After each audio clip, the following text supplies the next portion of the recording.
acclamons Jésus. Acclamons Jésus. Acclamons Jésus. Acclamons Jésus. Acclamons Jésus. Acclamons Jésus.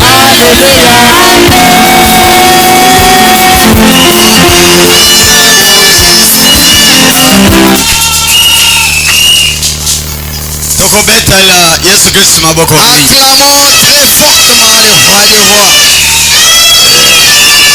Tango mususu totanga Bible.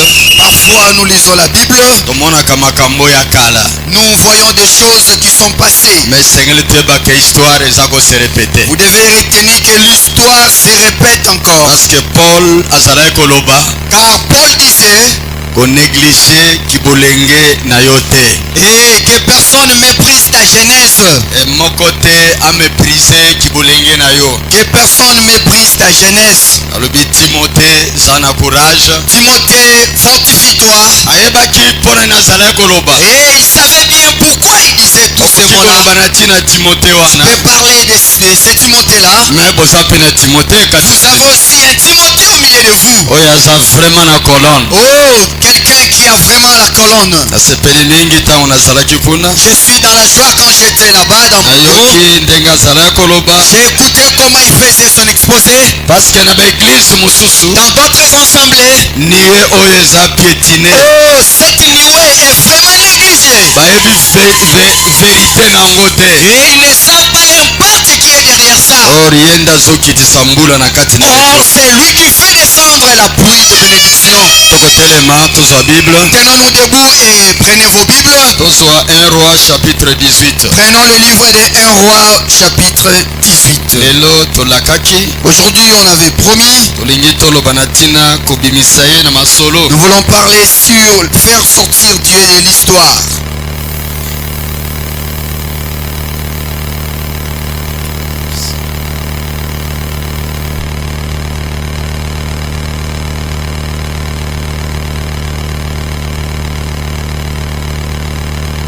Un Roi 18, 17 à 21. Ok.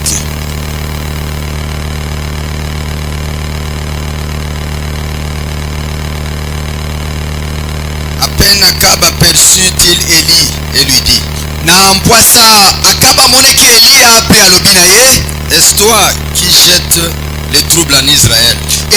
eza yo nde ozali kokota mobulu na engumba na Israele. Élie répondit, je ne trouble point Israël. Alobi ngai te nali kokota mobulu na libota na Israele. C'est toi au contraire et la maison de ton père. Nzoka nde eza yo nde na libota ndako ya tata na yo, Puisque vous avez abandonné les commandements de l'Éternel po bino boyebi na koboya mibeko na Yawe, et que tu es allé après le Baal. po yo mikei pene na banzambe na Bala. Fais monter, rassembler tout Israël auprès de moi. Sasa hivi benga libota na Israele nyonso baya pene na À la ngai montagne du Carmel kuna na ngomba ya Karmela, et aussi les 450 prophètes de Baal mpe 400 prophètes ya Bala et les 400 prophètes d'Astarté qui mangent à la table de Jézabel. mpe 400 prophètes ya Astarte oyo baliaka na mbesa na Jezabel. Alors Élie s'approcha de tout. Akab envoya le messager vers tous les enfants d'Israël. Mpe mokonzi Akaba atindaki sango ekomela na bengumba nyonso ya Israele. Il rassembla les prophètes à la montagne du Carmel. Mpe asangisaki basakoli nyonso na ngomba na Karmela. Alors Élie s'approcha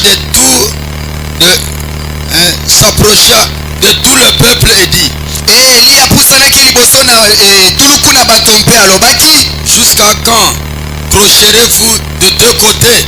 kino ntango nini bokokanga biteni mibale? Si l'Éternel est Dieu, Oh. allez après lui. Soki Yawe azali nzambe na bibele, bokende epai na ye. Si c'est Baal, allez après lui. Soki mpe ali nzambe na balo, bokende esika azali. Le peuple ne lui répondit rien. Libota na ezongisaki ata yano te. Tobondela. Prions. Nzambe na bomoi. Dieu vivant, totelemi na kati ya jonction oyo Nous sommes tenus dans cette jonction, komona ndenge nini mokili eza kokufa regardant comment le monde va dans sa poursuite mpe ntongo moko ya sika eza kotana et un nouveau matin se naisse. pambola kokutana biso Bénis cette rencontre, longola motepe molingo na nzela écarte l'interprète et le prédicateur, atisa moko na bisika eleki fais liboso monter chacun de nous dans le lieu céleste. oza mobatela bampate Toi le bon berger, tozala kaka nzete eza na loboko na yo que nous soyons comme une verge dans ta main, oyo ozali komeba mpate mpona kobalia bilei par lesquels tu diriges les brebis pour qu'ils puissent trouver à manger. oyebi ngomba nini esengeli tomata Tu sais bien les collines par lesquelles nous devons escalader. pesa posa kolia na kati ya motema moko na moko Donnez l'appétit dans le cœur de chacun de nous. olakaka yango Tu avais promis cela. kati na libota na yo Oh, à travers ta famille, okosalaka na kati na bango tu verras qu'au milieu d'eux, moko te abunga que personne puisse se perdre. na kati ya mosala Oh, dans le champ, otia lilobo na kati ya motema moko na moko mets cette parole dans le cœur de chacun de nous. na ntango tokobima Quand nous allons sortir, moko na moko alobaka nzambe alobi na que chacun de nous puisse dire vraiment Dieu m'a parlé. totaleli yo Nous nous confions qu'à toi. kabongisi ebandeli mpe kino suka Soit au commencement et la fin. na nkombo na yesu kristo Au nom de Jésus. amen Amen. amen Amen. ntango bozovanda Pendant que vous allez vous rasseoir, tokozala so livre ya genèse chapitre 3 prenons le livre de Genèse 3, 21 à 22 21 au 22.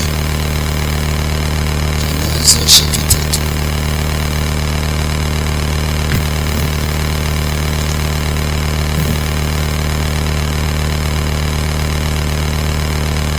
L'Éternel Dieu dit, Yahweh na bibele alobi boye. voici l'homme est devenu comme l'un de nous Tala moto akomi lokola moko na biso pour la connaissance du bien et du mal. mpona kozwa boyebi oyo ezali ya mabe mpe boyebi oyo ezali ya malamu. Empêchons-le maintenant d'avancer sa main, Sasa hivi totia epekiselo na ntina ete apusa loboko na ye te, de prendre de l'arbre de vie et d'en manger azwa mbuma kouta na nzete na bomoi mpe alia et de vivre éternellement. mpo abika seko na seko.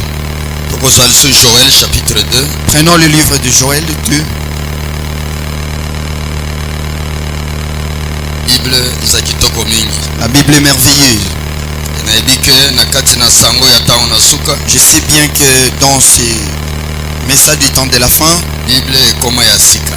et en lisant la Bible, vous allez voir que cela est renouvelé. Toza na 2, 23 tina 32. 2, 23 jusqu'à 32.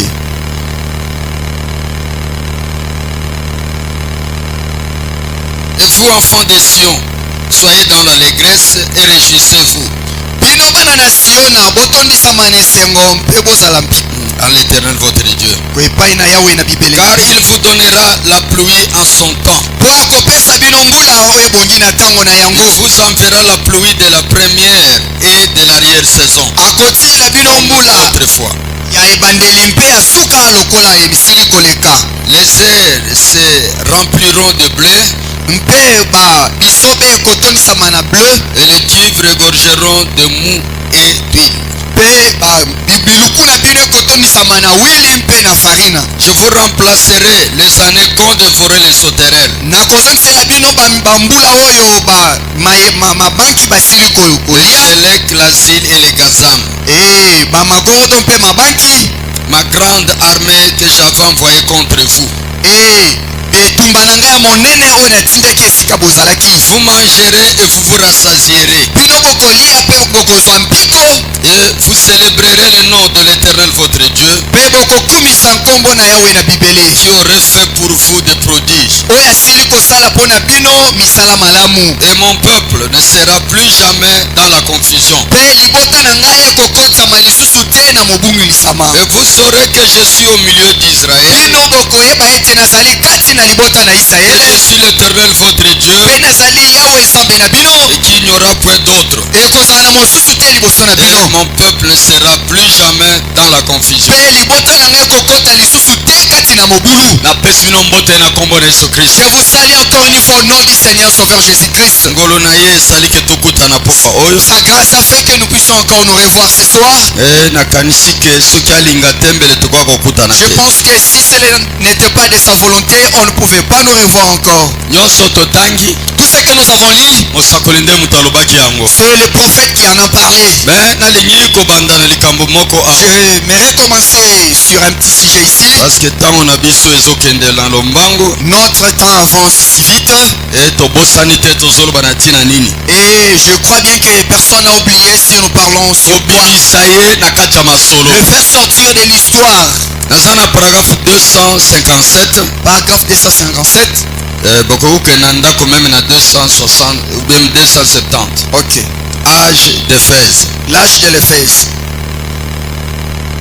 Maintenant Jésus dit, Sasa hivi Yesu alobi, vos pères ont mangé la manne dans le désert. batata na bino baliaki mana kuna na ngo de sobe. Ils sont tous morts. Bango nyonso basilaki kokufa. Mais moi, Ngai je suis ce pain de vie là. nazali lipa na bomoi wana. Ce pain de vie là. Lipa na bomoi wana. Quel pain de vie? Oh, lipa na bomoi nini? Celui qui était en Éden. Oyo ezalaki kati na elanga d'Eden. Si un homme mange de ce pain, Soki moto nali alei lipa wana, il ne mourra jamais. akoyeba na kokufa te. Dieu a placé un ange près de cet arbre de vie Yawe atie mwange moko mpene na nzete na bomoi pour wana le garder mpona kotala, afin que personne ne le touche. mpona kozenzela lolenge ete moto moko tasimba yango. Père qu'il ne mange de cet arbre et vivre pour toujours. Na kokeba ete alia yango mpe abika seko na seko. C'est vrai. Ezali solo. Il devrait continuer avec cet arbre-ci pour mourir. etindomaki na bango bakoba na kolia nzete na nkufa mpo bayeleka na liwa. Et c'est vrai. Ezali solo. Car aussi longtemps qu'il devait manger, na ntango nyonso etindomaki na bango kolia, il mourait. bazalaki kaka kokufa.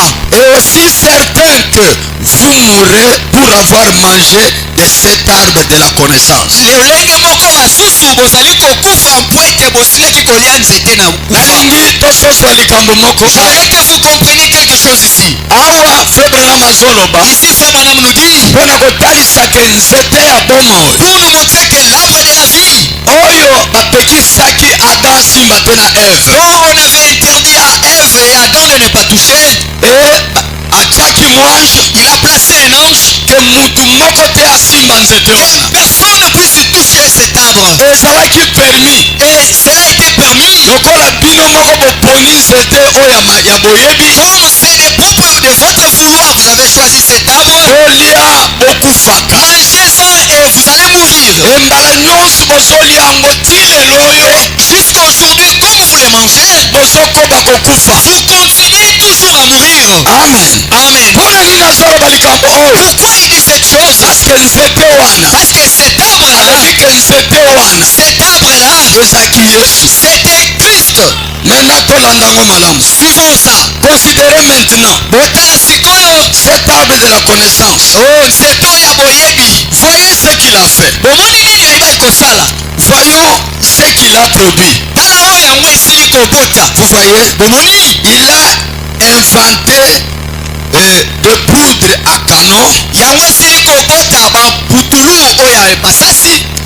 nzete wana ya boyebi nde moto ezoproduire biloko wana. L'arbre là de connaissance qui produit toutes ces choses. Il a tué nos camarades. Yango esili koboma baninga mwa biso. C'est vrai. Ya solo. On s'entretue Tozali komibomana. avec la poudre à canon juste issu de l'arbre de la connaissance. Oyo ebimi na kati na nzete oyo biso tosepelaki kolia. Ce que nous avons fait ensuite. Oyo biso tosali lisusu na nsima. Walobi olala. Olala. Nous avons inventé l'automobile à partir de l'arbre de la connaissance. Na nsima kolia nzete oyo tosali lisusu motuka. Cela tue plus que la poudre à canon. Yango ezali koboma mingi koleka monduki na moto. Oh oui. Ya solo. Nous avons la bombe en oxygène. Tobimisi mpe libombo oyo ezali koboma na zala na mopepe. À hydrogène. Oh, ya hydrogène. Dieu ne détruit rien. Yawe azali koboma eloko te. L'homme se détruit lui-même par sa connaissance. Moto azali komiboma Tout cela appartient à Dieu. nyonso wana esimbami na nzambe. Dieu le ressuscitera. yawe akosekwisa yango. Dieu ne perd rien. yesu abungisaka te eloko te. Jésus l'a dit. jésus kristo alobi Et c'est la vérité. ezali solo. Celui qui mange de ce pain a la vie éternelle. oyo nani akolia lipa na bomoi oyo azali na bomoi na seko. Et je le ressusciterai au dernier jour. mpe nakosekwisa ye na mokolo na suka. C'est sa promesse. yango eza elaka na ye. Ils ont continué à manger l'arbre de la connaissance bango bakoki kaka kolia nzete na boyebi et à mourir. mpe kokufa. Mais s'ils avaient pu attendre cet arbre, soki bazelaka moke mpo balia nzete oyo ils vivraient aussitôt éternellement. bango balingaka babika seko na seko. Bazokoba kolia nzete wana ti lelo. il continue à manger l'arbre de connaissance Mpe bazokufa. et ils sont en train de mourir. Mais soki batikalaka kozela nano bazela hélas s'ils pouvaient patienter un peu eke balia nzete wana et qu'ils puissent bénéficier des fruits de cet balingaki arbre-là, baza na bomoi ya seko. ils devaient vivre éternellement. Amen. Amen. Maintenant donc, Mais sasa hivi au lieu qu'un ange soit placé là pour garder les hommes, na esika mwange atiama pene mpo na kobatela bato, garder les hommes loin de cet arbre, kobatela bato mosika na nzete na boyebi. maintenant Sasa il hivi y a des anges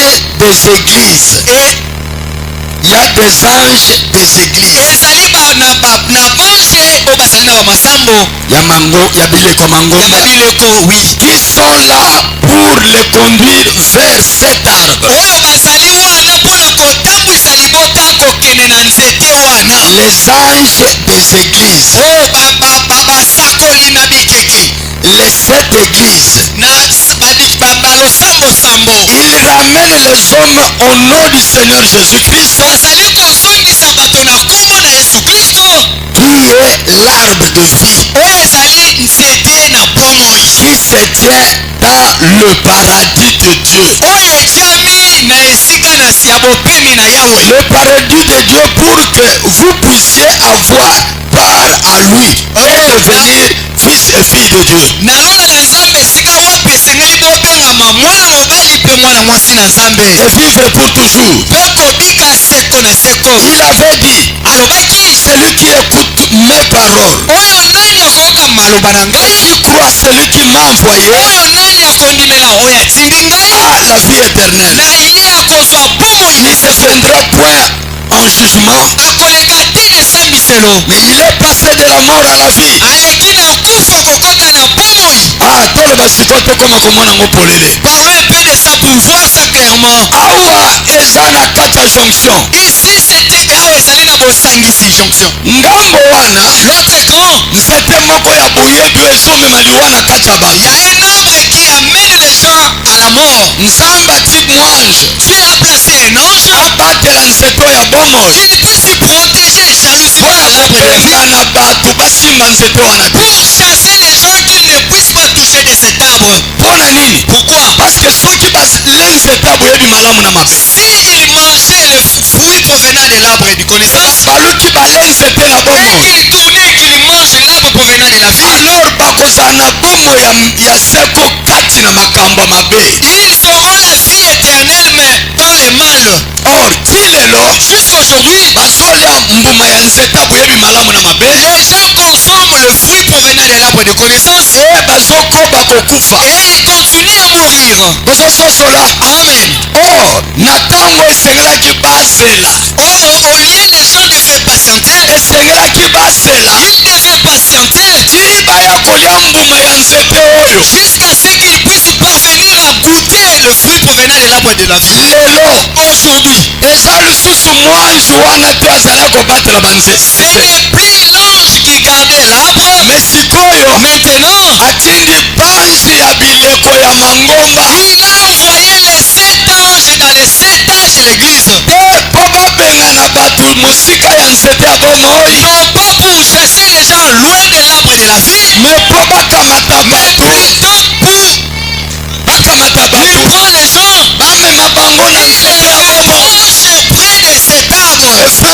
alobi na expose frère Branham dit dans l'exposé, alobi mbala nyonso nzambe azotinda motindami et eleko à chaque fois Dieu envoie un prophète pour un ange, nzambe azoforme bavrai serviteur na eleko wana Dieu va former des vrais serviteurs pour cet âge-là. nzambe oyo abanda kotambola na motindami eleko wana Les dieux qui marchaient avec les prophètes de cet âge-là, ntango motindami alongolami quand le prophète sera retiré, nzambe wana azotikala kotambola na baoyo bazalaki bien enseigne Dieu va maintenant continuer à travailler avec ses auxiliaires. ntango frère brama ateaki Quand frère Branham a prêché, ateaki awa na aveni na bino te il n'a jamais prêché dans cette avenue. me na kati na aveni oyo Oh, mais dans cette avenue, eza na auxiliaire moko azali bien formé il y a un auxiliaire qui a été bien alors formé. soki aye koteya awa Oh, s'il vient prêcher ici, pasteur ya eglize pasteur de cette église, omoni mosala na ye vous voyez son travail. il faut akamata bino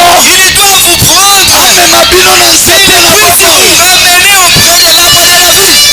amen Alléluia. nini nazolinga koloba Qu'est-ce que je veux dire? nalingi te otikala na lettre Je ne veux pas que tu restes avec des écritures. nalingi oyeba ke saint-esprit azovivifie Je veux t'apprendre que sois au courant que le Saint-Esprit vivifie. nzete ya bomoi lelo L'arbre de la vie aujourd'hui. ye oyo amitiki bakange Et foto voici celle-ci photographiée. Alléluia.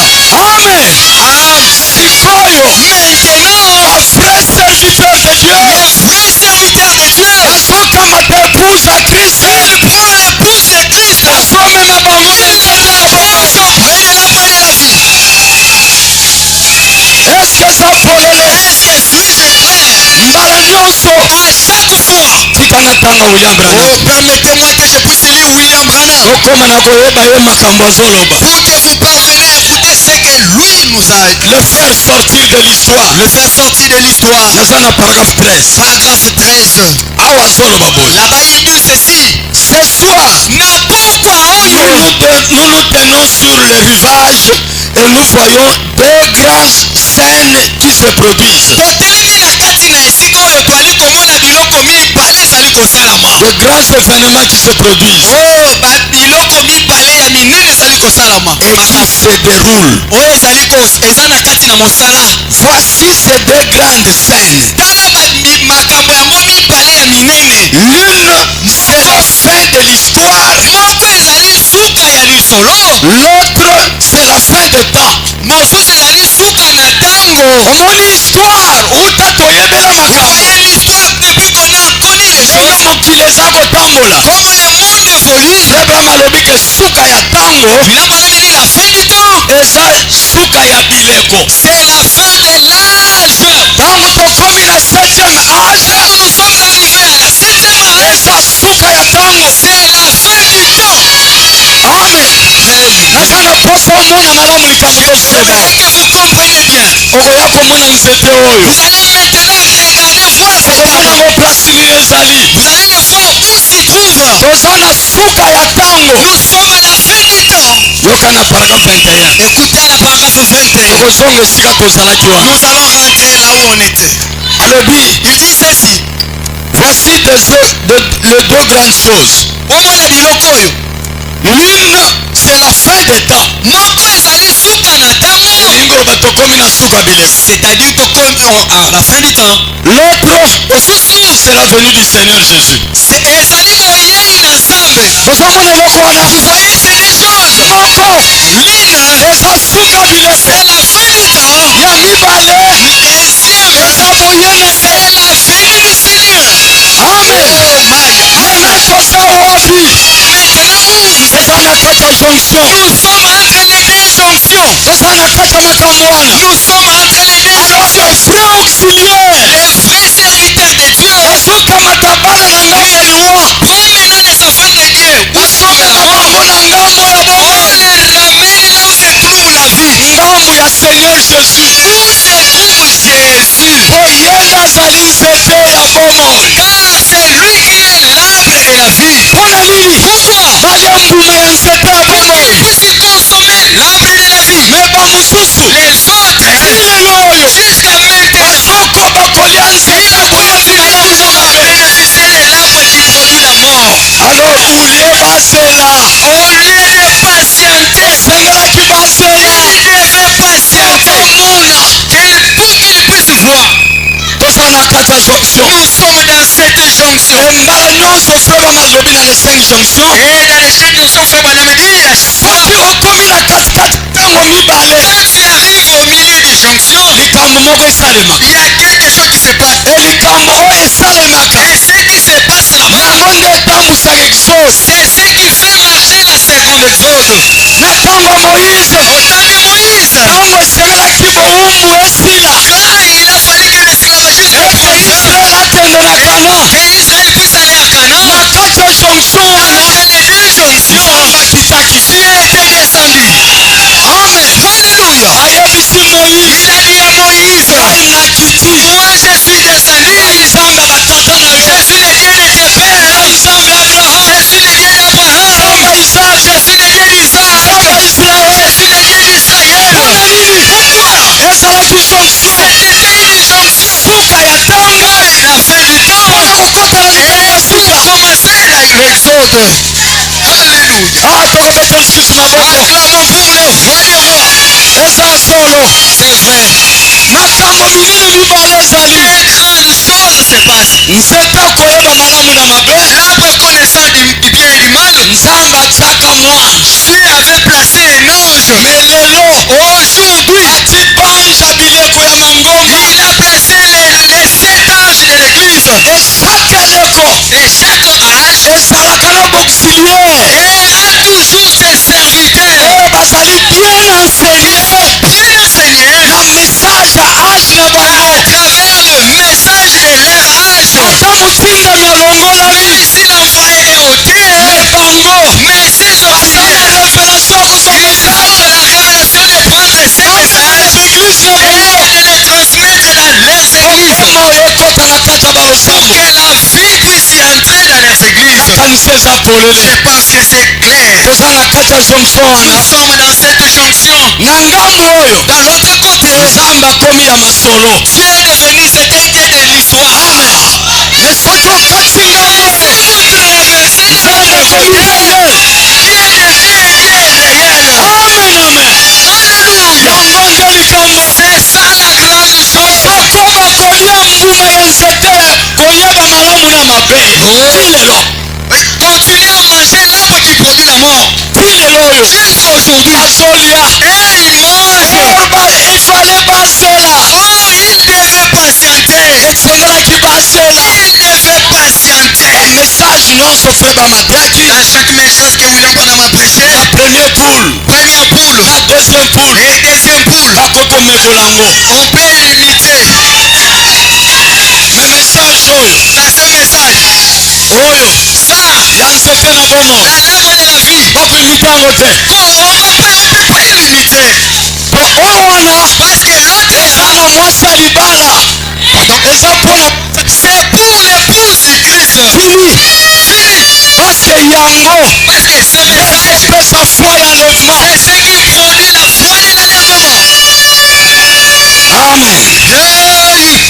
eza ya solo C'est vrai. alors nani oyo Qui est celui-ci? yesu oyo C'est Jésus. ye libanga ya lisungi C'est lui la pierre de le secours. ye ebenezer C'est lui le Bénézer. alors ntango ye azoya Quand lui il descend, bamosusu batikali kolia nzete oyo ya boyebi les autres sont restés qu'à manger l'arbre qui produit la kolia mort. bazela Au lieu de patienter,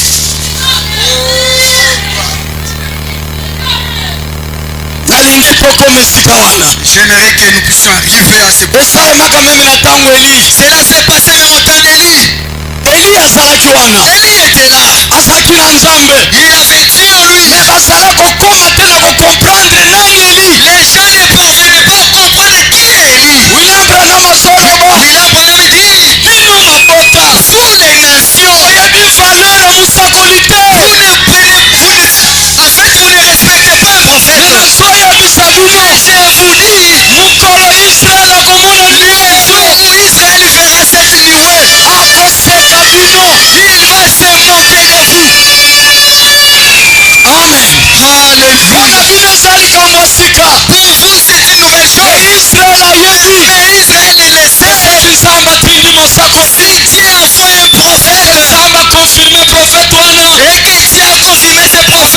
nsima na ye Il doit être tous derrière ces prophètes. moto aza na nzambe Pourquoi? Parce qu'il a Dieu. bino mabota Vous les nations, oyebi nanu valeur ya mosakoli te vous ne comprenez pas donner de valeur à un prophète. mokolo ezali Un jour, okoyeba ke mosakoli azalaki kati na bino vous saurez qu'on a négligé un prophète au milieu de nous. Oh Dieu Tout-Puissant. yango nde esalamaki na israele C'est ce qui s'est passé en Israël. toyebi moto oyo te On ne connaît pas cet homme. vie moko alataka baposo ya nyama Un vieux qui porte le poids des animaux. tala mandefu ya Oh, pembe il a laissé ses barbes comme ça. toyebi tata na ye te On ne toyebi connaît mama ni na son ye te père, ni ma mère, ni sa mère. oyebi ye te nzambe ayebi ye Même si tu ne connais pas ses parents, mais Dieu les connaît. amen Amen. ezalaki yango